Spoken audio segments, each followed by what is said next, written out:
She pointed her finger at me like I was some criminal trespasser, yelling for me to get out of the community pool now, or she'd call the cops. I didn't argue. I just smiled, walked out and started dialing my own number. She had no idea who I really was.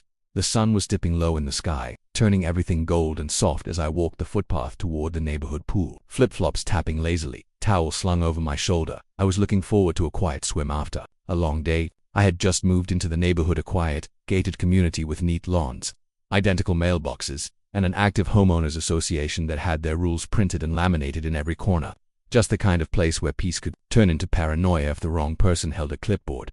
My new house sat on Maple Ridge Drive, tucked between two others with fresh paint and neatly planted hedges. It wasn't much from the outside, at least, not to most people. But to me, it was part of a much larger picture. I wasn't just a homeowner here. I was the regional executive of the very HOA company that managed this and over 24 other neighborhoods. Moving in under the radar was intentional. I wanted to see how this community operated when no one knew the big boss was living among them. And it didn't take long for someone to show me. The community pool was mostly empty. When I arrived, just how I liked it. The water glistened in the light, clean and still, with a few empty lounge chairs lined up on one side and a giant sign that read pool rules on the other. I chuckled at the ridiculous list of do's and don'ts as I passed it. No diving, no food, no music, no kids after 7 p.m. Someone had even added, in black marker, no running unless you're being chased. Typical HOA humor. Off my sandals, dipped my foot into the water, and sat at the edge of the pool. It felt perfect, cool and calm. The kind of moment that tells you the world is, just for a second, still. Then I heard her. "Excuse me." The piece shattered like a dropped plate. I turned my head slowly, and there she was. Mid-50s, short curly hair dyed too dark, oversized sunglasses resting like a tiara on her head. She wore a neon pink shirt with Community First printed across the front, and she carried a clipboard like it was a badge.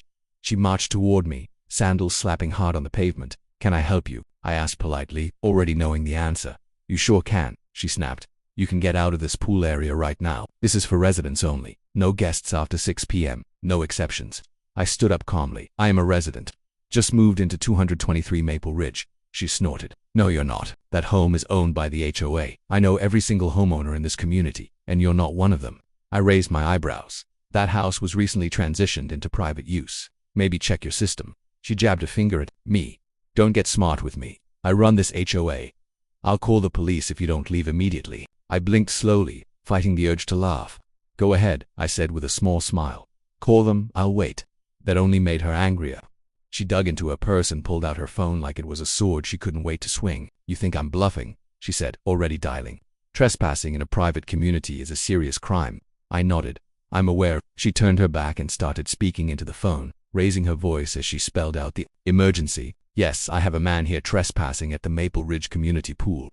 Says he lives here, but he doesn't. I know he doesn't. He's being aggressive. I hadn't even raised my voice. While she talked to the dispatcher, I walked past her, calm as ever, and picked up my towel. As I left the gate, I made my own call. "Hey Lisa, can you pull up the Maple Ridge files for me?"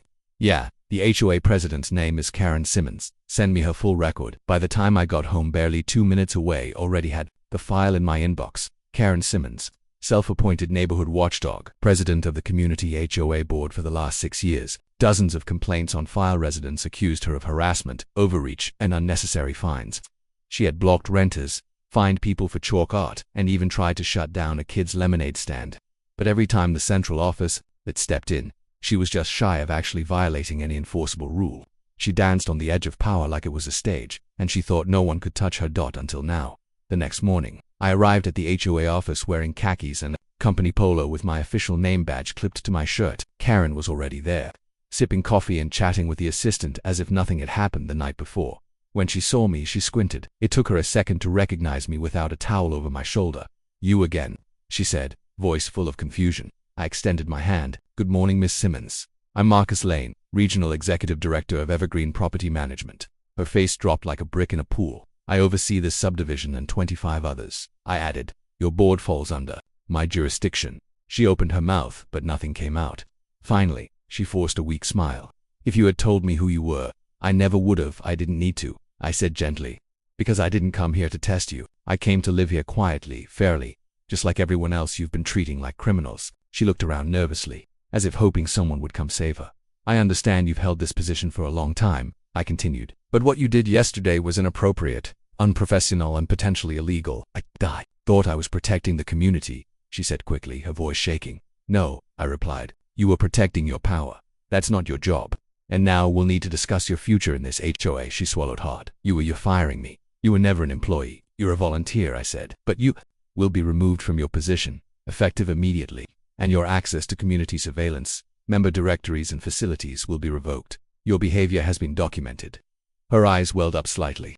But I care about this place. Then you should have cared about the people who live in it. She didn't say anything after that. Just stood there as I walked into the conference room where my assistant was waiting with the paperwork.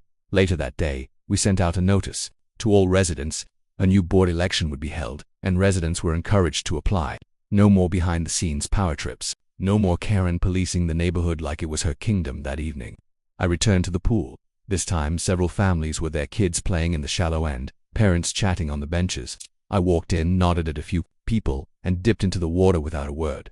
Nobody stopped me. Nobody questioned me. A few even smiled. Peace had returned, but not just for me, for everyone. And Karen, she never showed up again. Karen didn't show up at the next HOA meeting. That, in itself, was already newsworthy in this neighborhood. According to the staff, she hadn't missed a single meeting in 6 years. Not for vacations, not for storms, not even when she had the flu. People joked she probably took her HOA binder on honeymoon if she ever had one. But now, after years of being the loudest voice in the room, her chair sat empty, and it spoke volumes. The day after I removed her from the board, the office was quieter. Staffers worked more calmly. Even the front desk receptionist Rosa, who had dealt with most of Karen's unfiltered rants, seemed lighter. She offered me coffee and a relieved smile as I walked in. I never thought I'd see the day, she said. What day is that? I asked, sipping the strong black brew. The day that woman stopped acting like she owned the place. I gave a small laugh but didn't answer. There was work to do. Karen's exit had opened a door, and behind it was a mess.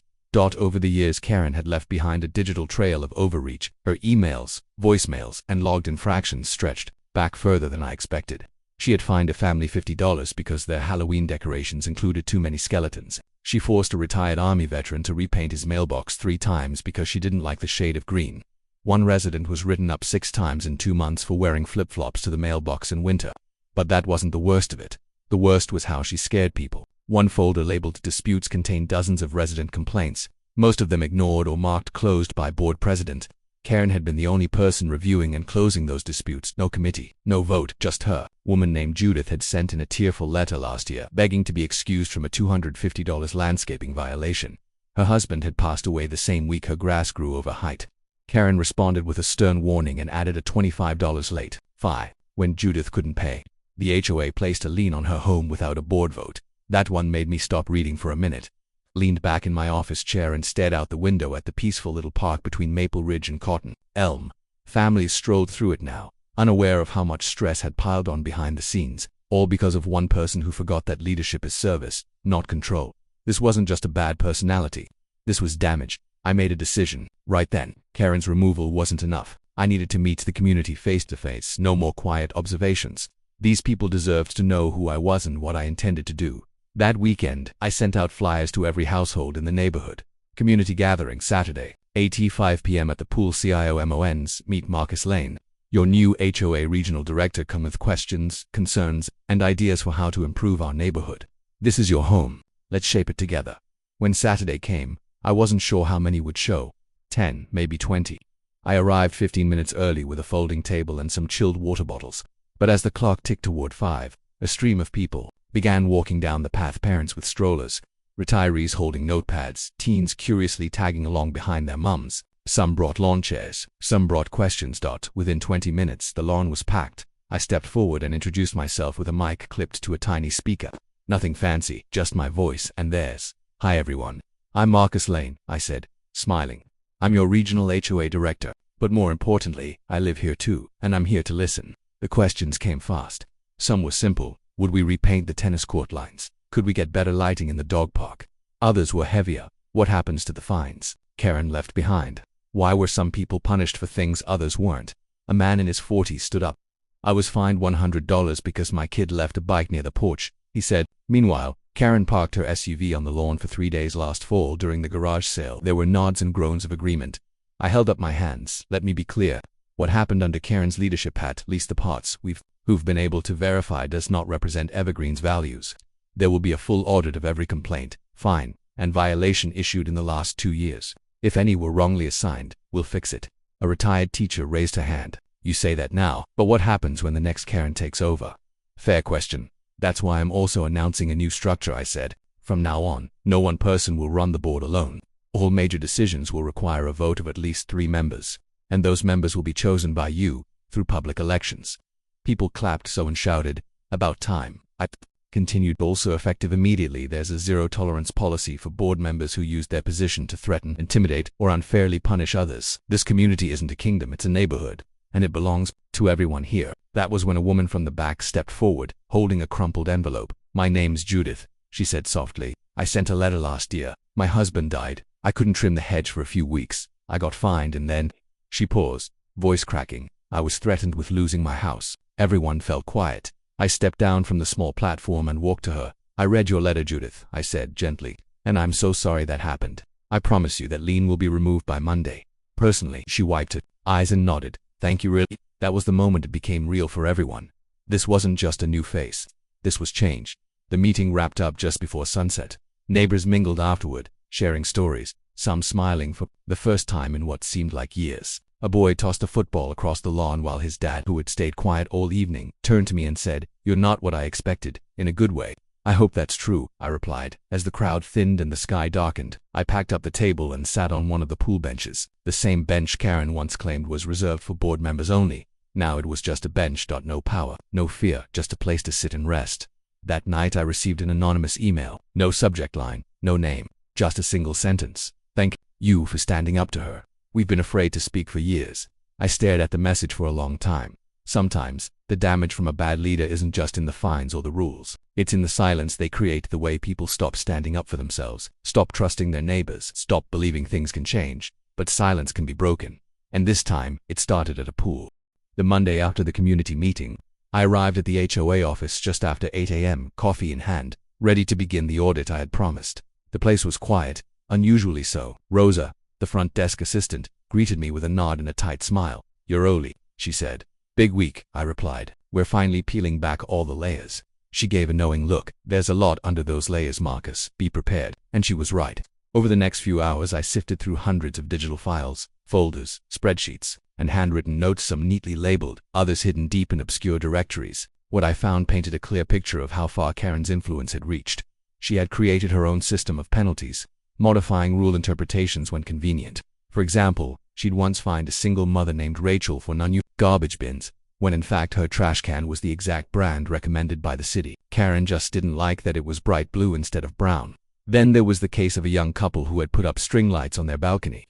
Karen claimed it was a fire hazard and fined them twice, $75 each time. No code supported. Her claims. Each file I opened added weight to the pattern. She'd weaponized rules that were meant to protect the neighborhood and twisted them into tools of personal control. The most disturbing file came late in the afternoon. It was a scanned letter, one Karen had written herself but never mailed. It was a formal request to place a lien on an elderly man's property for failure to remove unauthorized garden gnomes. The man had passed away 2 months after the notice was drafted. The lien never got filed, but still, the fact that Karen had even written it said everything. I decided then that every violation Karen issued in the past 2 years would be reviewed, not just spot-checked, but line by line. No shortcuts. Number 2. Ignored complaints. This wasn't just cleanup, it was justice. That afternoon I called in Lisa, my assistant from the main office. Together we created a public transparency board, a Google Doc linked to the HOA's website where every resident could track the status of their fines, violations, or complaints. We added a simple comment box that read, "Was your violation unfair? Tell us why." Within hours, responses started pouring in, but not everyone was happy. Around 6 p.m., just as I was preparing to leave the office, Rosa peeked in with a tense look. "You've got a visitor." Before I could ask who, I heard the voice. Still playing sheriff, Marcus. Karen. She stood in the doorway in a navy blue pantsuit, her hair freshly done, lips pressed tightly into a smile that didn't reach her eyes. She looked different than the last time I saw her, more composed, but also colder. I stood up. "Karen didn't expect to see you." "I bet you didn't," she said, stepping into the office without asking. "I've been getting calls, emails. People are saying you're dragging my name through the mud." "I'm not dragging anything. I'm holding it up to the light," I said evenly. She narrowed her eyes. "You have no idea what you're doing. These people, they don't understand how communities work. They'll turn this place into a circus if you let them." "Karen," I said, gesturing to a chair, "sit down." She didn't move. "Okay," I continued. "Then at least listen. I've gone through the files. I've seen the violations, the complaints. The fines. You didn't protect the community, you punished it. I enforced the rules, she snapped. Something no one else had the guts to do. No, you enforced your version of the rules. And now the community's fixing that. She scoffed. You think they care? You give them a public forum. They'll whine about Christmas lights and lawn gnomes. That doesn't make them right. It makes them lazy. They're residents, I said. They pay dues. They live here. They deserve respect. Karen stepped closer. You want respect, then you keep order. You don't give people power. You keep them in line. That was it. The core of her philosophy. That I shook my head. That's not how this works. Not anymore. And Karen, frankly, it never should have. There was a long pause. She stared at me. Something unreadable flashing in her expression. Contempt, maybe, but also something else. Maybe regret, maybe fear. You think this will last? She asked quietly. Do you think the same people who praised me for 6 years won't turn on you the second their fence is 2 inches too high? I didn't answer immediately. I let the question hang there. Maybe they will, I said finally. But if they do, we'll talk like neighbors, like adults. And we'll solve it together, not through threats, not with fines. She studied me for a moment, then turned on her heel. Good luck, Marcus, she said over her shoulder. You'll need it. And with that she was gone. I sat back down slowly, letting the tension settle. She was gone, but something told me this wasn't the last time I'd hear from her. Later that week, the audit process picked up speed. I brought in a second assistant to help sort through the violations. We drafted a public report that broke down everything we'd found. 214 total violations under Karen's watch. 83 were unenforceable. Under current HOA rules, 41 residents filed formal objections, 19 requested reimbursement for unjust fines. Some of the stories hit hard. One family had skipped Christmas decorations for 2 years because of a past fine. Another resident admitted she nearly sold her home just to escape Karen's constant surveillance. But what surprised me most were the thank yous, simple handwritten notes left on my porch or taped to my office door. One read, I thought I was the only one. Thank you for seeing us. Another said, you brought humanity back to this place. Not everyone was cheering, of course. A few bored loyalists felt the process was unfair to Karen, that we were rewriting history or caving to whiners. But those voices were quieter than I expected and growing fewer by the day. One evening, I hosted a town hall at the rec center to finalize the new board election process. I walked in expecting the usual handful of volunteers. Instead, over 50 people showed up, some dressed nicely, others in pajamas, kids in tow. The air buzzed with hope. We passed 3 new motions. Board members must rotate every 2 years. No lifelong terms. All violations must be approved by a majority vote and documented publicly.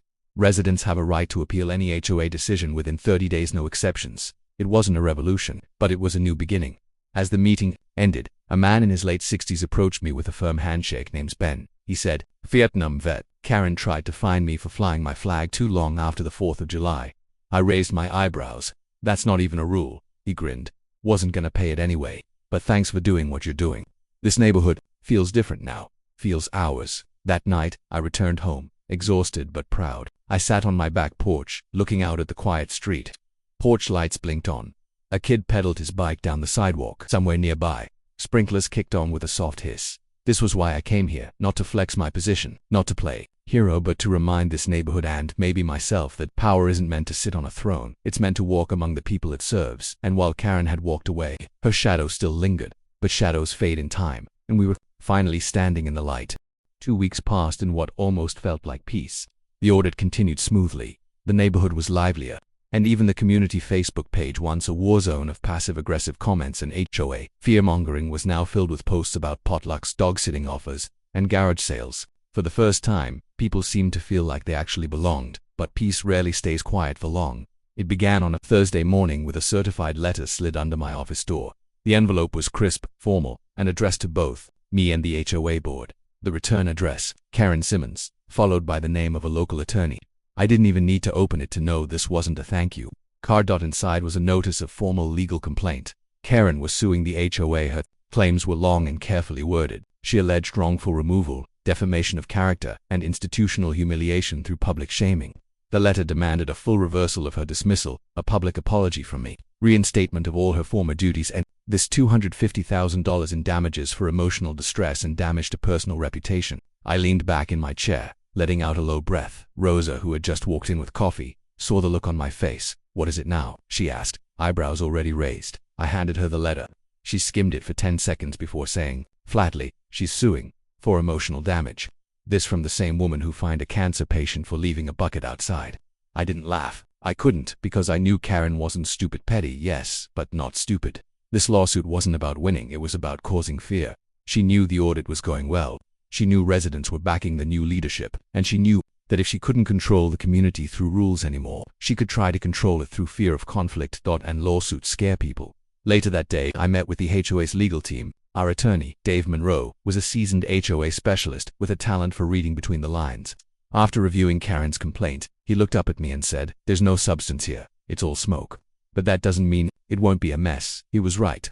The moment word got out, people would start asking questions. Was she really wrongfully removed? Did we follow protocol? Would HOA dues go up to cover legal costs? Even unfounded lawsuits leave scars. Still, I wasn't backing down. "File the response," I told him. "We're not settling." That evening, I drafted a communication for the residents. Short, clear, no panic, just facts. Dear residents, recently, a former volunteer board member has filed a legal complaint against the HOA in response to her removal. Our legal counsel has reviewed the claims and determined them to be without merit. We want to assure you that this matter will not affect your dues, services, or daily community operations. Our mission remains the same: transparency, fairness, and respect. Thank you for continuing to help make our neighborhood stronger. It was the kind of letter that Karen never would have written. She would have posted an angry rant or summoned everyone for an emergency meeting she didn't need. I wanted to do the opposite: stay calm, stay honest, and show the residents that drama doesn't have to rule this community. By the next morning, the message had been shared over 100 times online. Most replies were supportive, a few were sarcastic. One simply read, "She can't let go, can she?" But then came the phone calls. 3 residents reached out, worried that they might be subpoenaed as witnesses.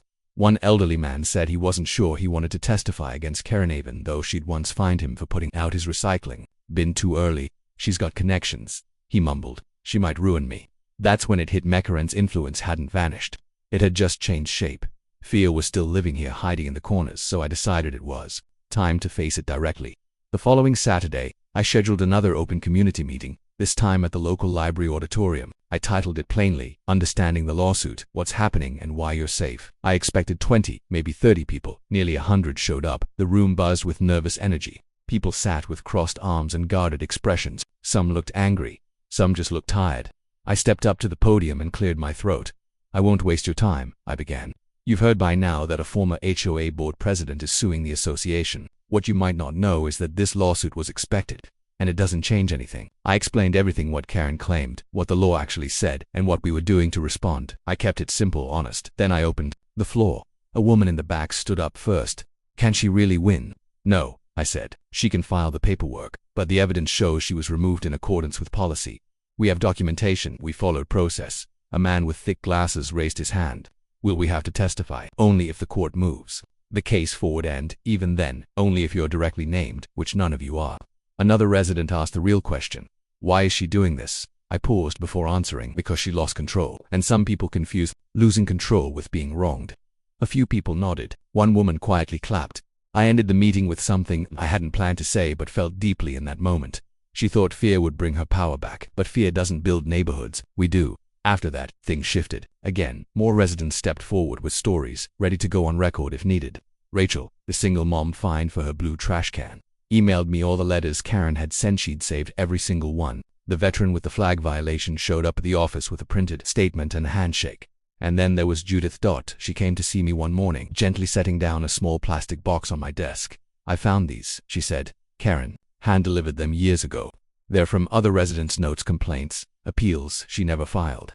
I think she kept them to herself so no one would see how many people hated what she was doing." Inside were dozens of folded pieces of paper, some handwritten, some typed, all ignored. I stared at the box, feeling the weight of it not just in my hands, but in what it meant. People had been shouting into a void, and Karen had buried their voices. Not anymore. 2 weeks later, the judge threw out Karen's lawsuit. It was a short ruling, no hearing, no trial. Her claims were unsupported by fact or evidence. The dismissal was final. The legal scare was over, but the damage she'd left behind still needed healing.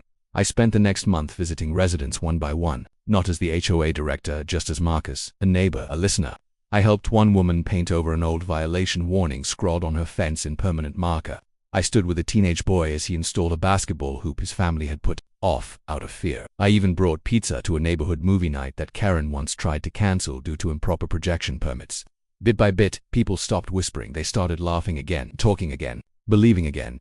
Karen never returned. Her house sat on the market for weeks before being sold quietly to a young couple who knew nothing about her. I didn't bring it up. Some stories are better left where they belong in the past. One morning, Rosa poked her head into my office with a grin. "You see this?" she asked, holding up a flyer. It read, "Neighborhood Picnic Saturday. Everyone welcome. No clipboards allowed." I laughed. "Looks like the residents are taking over now," she said.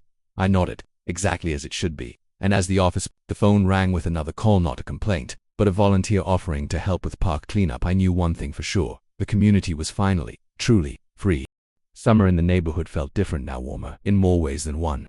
Kids zipped down sidewalks on scooters. Front lawns were once again dotted with sun chairs and garden gnomes, and porch lights glowed at twilight as neighbors lingered longer outside, talking and laughing.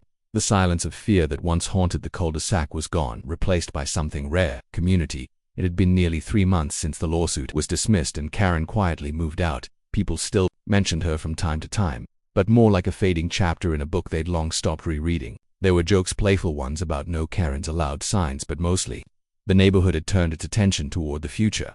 And I, surprisingly, found myself settling into something new. Peace. On a Monday morning, I stepped out onto my porch with a cup of coffee and watched as a group of volunteers assembled near the pool entrance. They were painting new signs, not warnings or fines, but cheerful messages like "Splash, don't yell and fun happens here." Rosa walked up the driveway holding a binder under one arm and a box of donuts in the other. "You're going to want to see this," she said, handing me the binder. "It's the final proposal for the neighborhood initiative." I flipped it open, eyebrows raised. The pages were filled with ideas. A community garden, monthly talent nights at the rec center, scholarships for teen volunteers, even a holiday, decorating contests in December. They really went all out, I murmured, thumbing through the pages. "That's the thing," Rosa said. "People were just waiting for permission to care again." She was right. All along, the residents weren't lazy or indifferent. They'd just been discouraged, worn down by rules made to control, not uplift. Once the heavy hand of fear was removed, joy grew like wildflowers in spring. I'd been running HOAs for years, and for the first time, I felt like I wasn't managing a community, I was part of one. But as life has it, peace doesn't always mean quiet. That afternoon, while sorting some files in the HOA office, Rosa poked her head in with a look I hadn't seen in a while, cautious but intrigued. "You have a visitor," she said. "Another fence appeal?" I asked. "No," she said slowly. "It's her." I paused. "Karen," she nodded. I stood, unsure whether to laugh or brace myself. It had been months. I thought she'd moved out of state. Maybe she wanted to stir up one last storm. "Send her in," I said finally. Karen walked in wearing dark sunglasses and a long beige cardigan. Even though it was nearly 90 degrees outside, her hair was shorter than before, and her shoulders, once so stiff with pride, sloped just slightly inward.